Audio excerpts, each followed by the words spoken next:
Thank you everyone so much for joining us this afternoon. My name is Andrea Kuick, and I am joined by my lovely colleague Nazia Hassan, who you'll be hearing from in just a little bit here.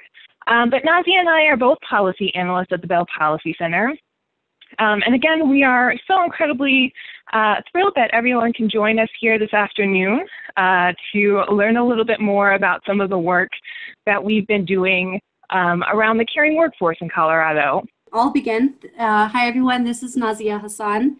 The caring workforce is made up of workers who provide frontline, hands-on care to our young children and older adults.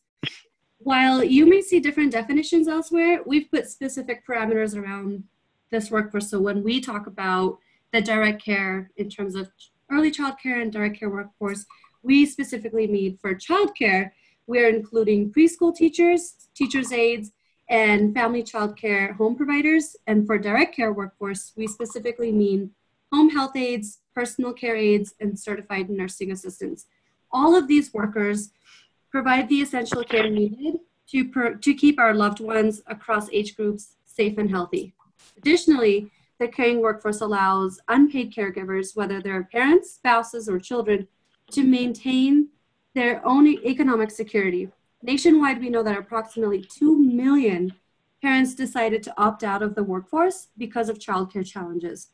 In Colorado, approximately 256,000 children under the age of 6 have parents in the workforce who rely on some form of childcare. However, only 45% of these families have access to licensed childcare. This gap partially exists because of a lack of qualified early childcare educators. So when Coloradans lack access to childcare, we know parents struggle to fully participate in the workforce. The direct care workforce provides similar supports to older adults and their caregivers. We know the vast majority of older adults, approximately 3/4, want to remain in their own homes and communities as they age. To do this, however, most older adults will eventually need some type of additional support, which may involve help with dressing, walking, and managing medications. While a significant portion of this care is provided by unpaid caregivers, including families and friends, paid workers are often needed to supplement this support.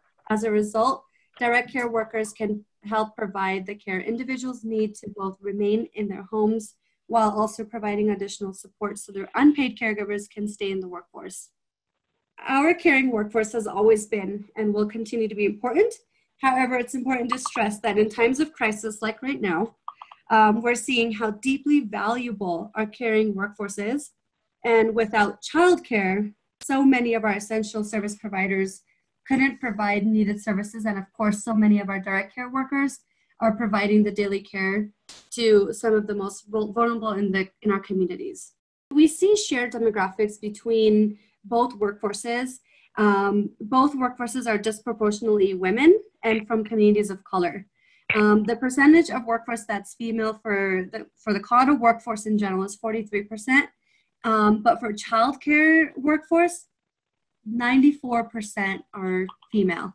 And in the direct care workforce, 85% are female. And then if you look at the percentage of workers of color in the workforce overall for the state, it's 31%, but for childcare workforce, national numbers show that 40% are of color, and in the direct care workforce, 42% are workers of color. So as you can see, there's a big leap between the statewide percentage and for both of the workforces in terms of female and workers of color.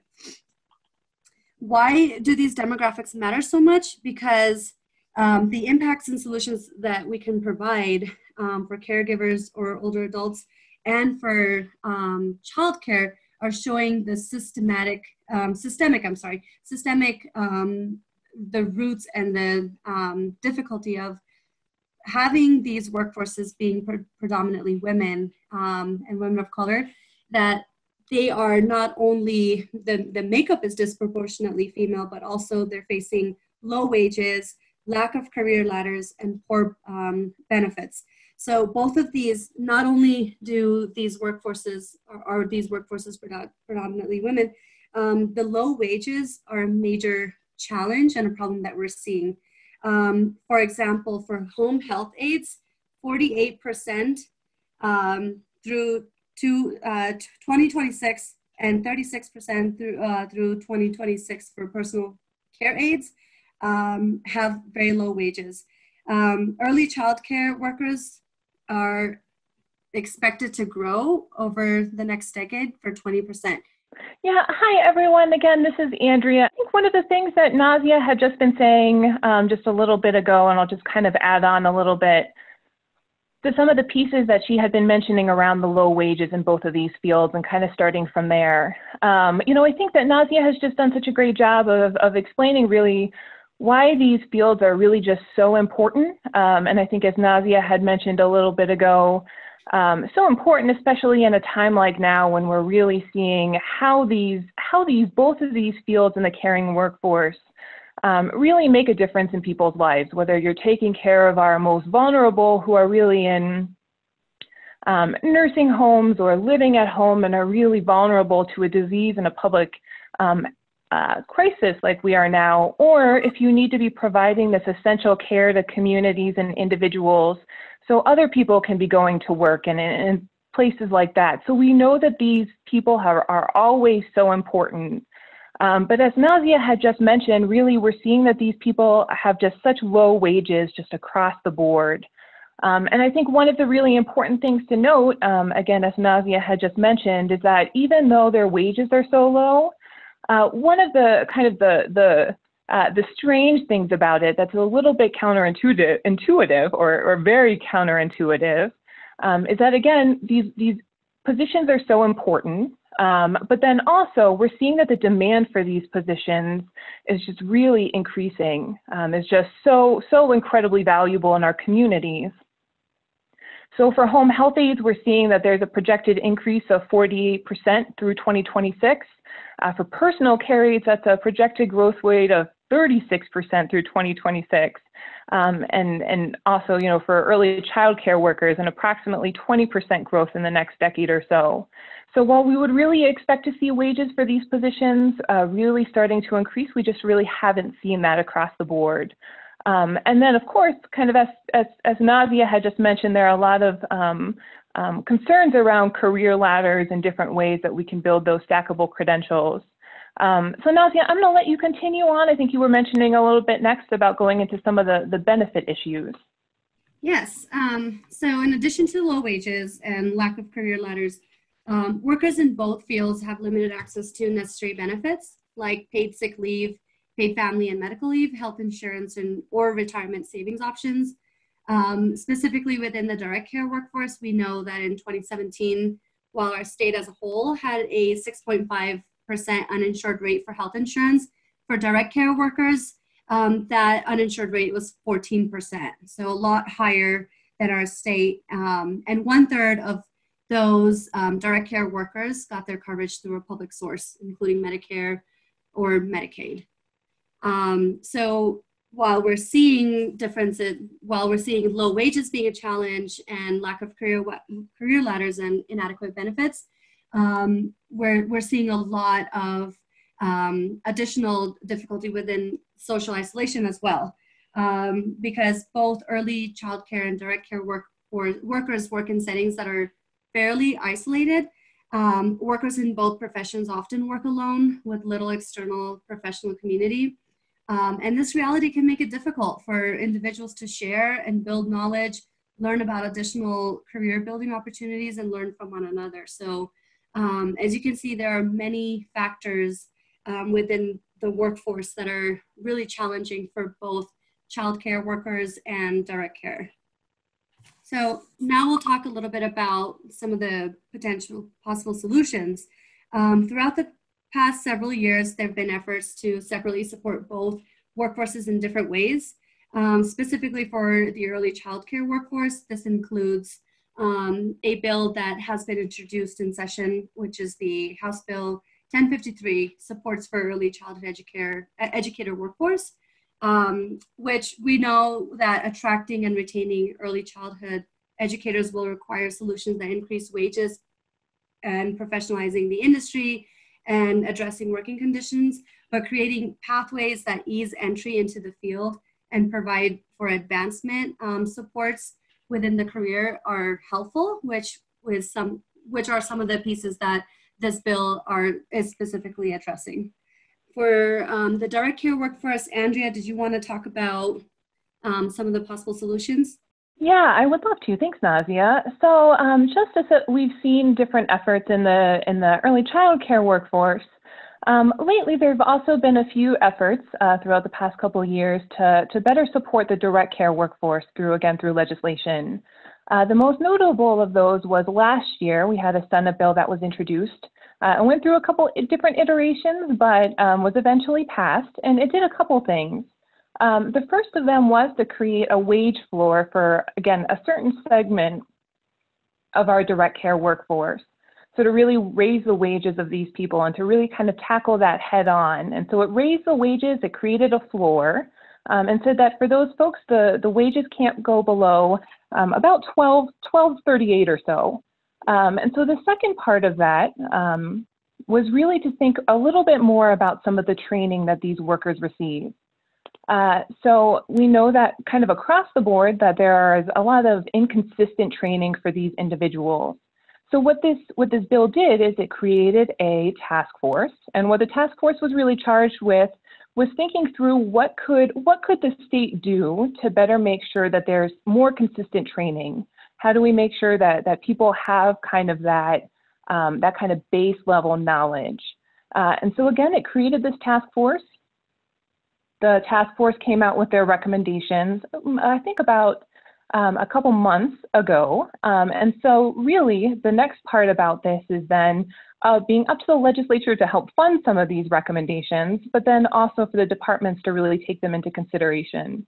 But I think what you can really see through both of these different legislative efforts is that we're really seeing an increase in people's recognition that something needs to be done to better support these workers. And to better create the workforce that we need just kind of across the board.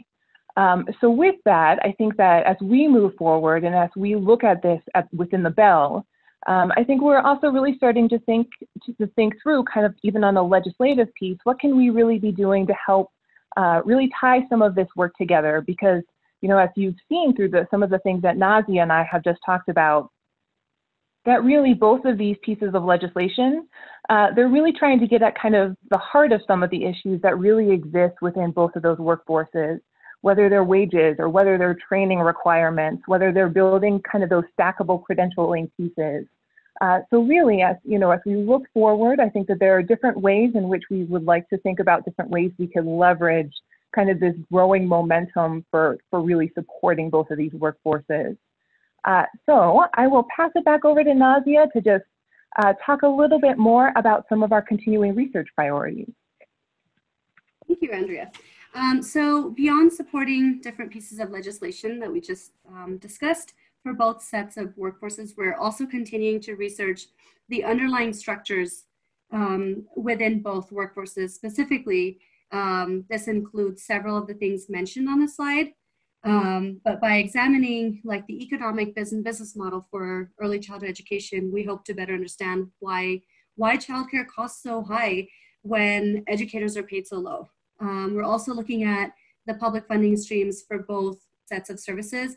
We know that enhanced public funding for the caring workforce as a whole can better supplement how these workers are paid, which can play a role in increasing wages and bringing down costs for these services.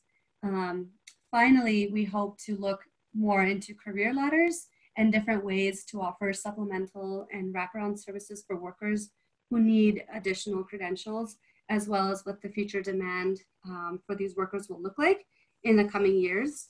Needed services, and of course, so many of our direct care workers are providing daily care to some of the most vulnerable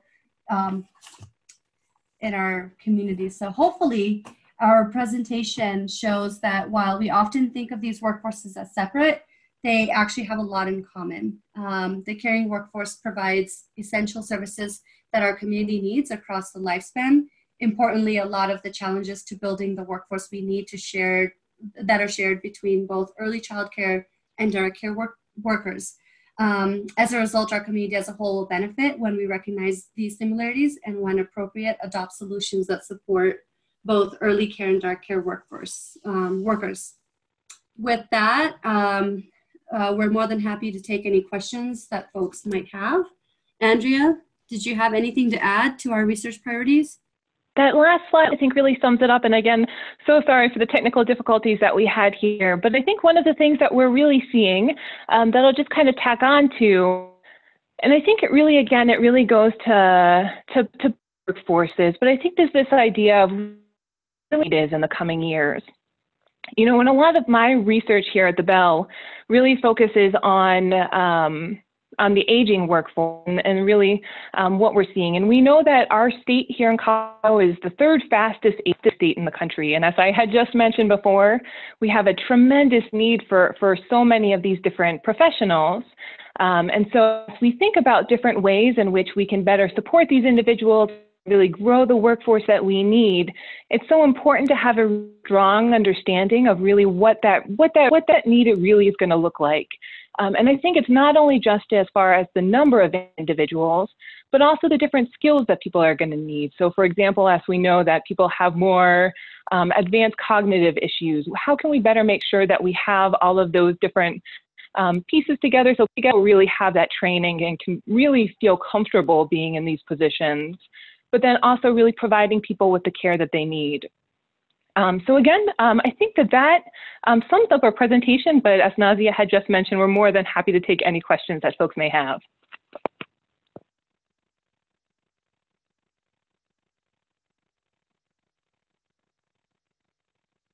Nothing has come into the chat.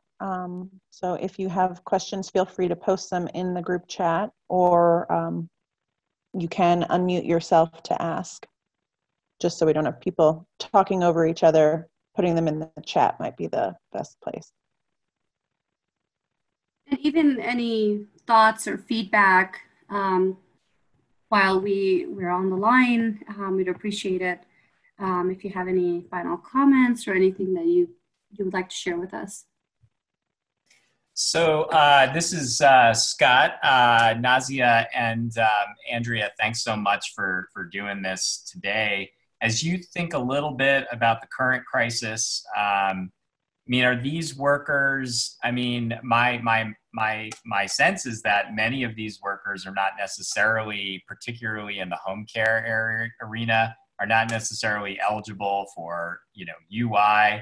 I mean, what's your take on how the caring workforce fits into our existing social safety net and employment benefit system? So, you know, and I think one of the things that's really important to think about, and so thanks for the question, Scott, is that, you know, a lot of these people, and I think Nazia really hit on some of the kind of the specifics here, but as we think about the different kind of resources and benefits that individuals have, you know, we're seeing that a lot of these folks just don't have them. So for example, like paid family and medical leave, if you don't have access to these essential services or these essential benefits, then when a crisis hits and you maybe need to take time off to care for a sick loved one, or even your own health, because you don't want to get someone else sick, you may not be able to. And so it's really also the same thing with healthcare. You know, as Nazia had just mentioned, you know, our direct care workers, they have substantially higher rates of a lack of insurance. And so because of that, we just know across the board that even if you do have insurance, you're oftentimes, if the cost is prohibitive for you, you're less likely to go to the doctor. You're less likely to get checked out. You're less likely to find out if you need kind of this medical care.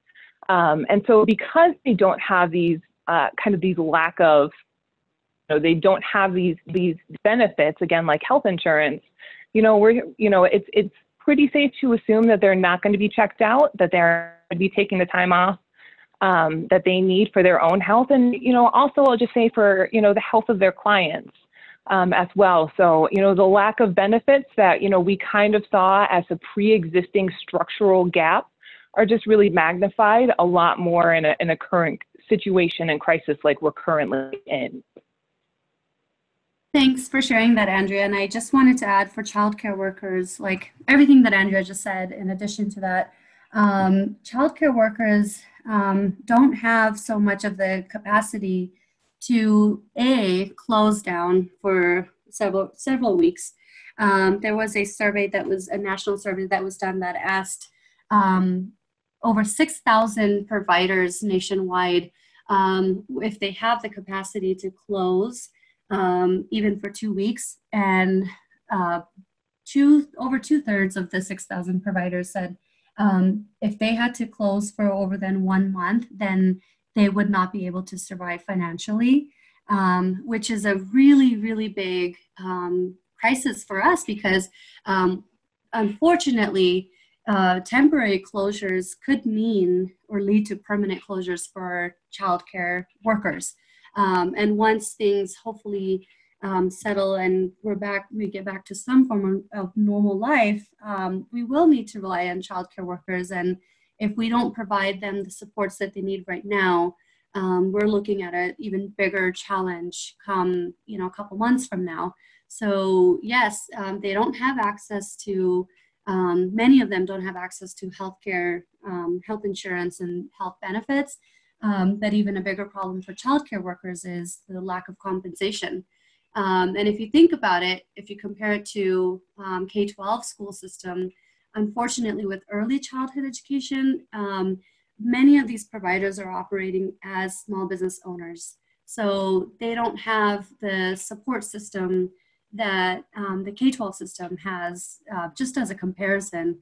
They don't have the capacity, the administration, or they don't have that that support to be able to say, okay, well, to keep ourselves healthy and our children healthy, make that decision of closing for 2 weeks or more without having that fear of how will I survive economically, how will I survive financially. And so there have been efforts at the federal and state and local entities that are now trying to address this crisis. But really at the heart of this is that if they are not provided with the financial supports that they need, and for those providers who are still operating, if they're not provided with the emergency supports that they're needing in terms of like the supplies and being able to provide care at this time, there will be a bigger crisis. So I'm going to stop right there. Does anybody have questions about what Andrea and I just discussed about the coronavirus? All right, so we do have a couple more minutes if anyone wants to share another question or has another thing they'd like to talk about with our presenters. I just wanted to thank you both for really presenting on this and really commend you both for a lot of the work that you're doing in this area. And just for others listening too, both Nazia and Andrea have really put a lot of content on different parts of our website related to the larger caring workforce. So there's a lot of key things to dive into and to move forward. So really recommend everyone really dive into that as well. All right, well, Julie? Yes.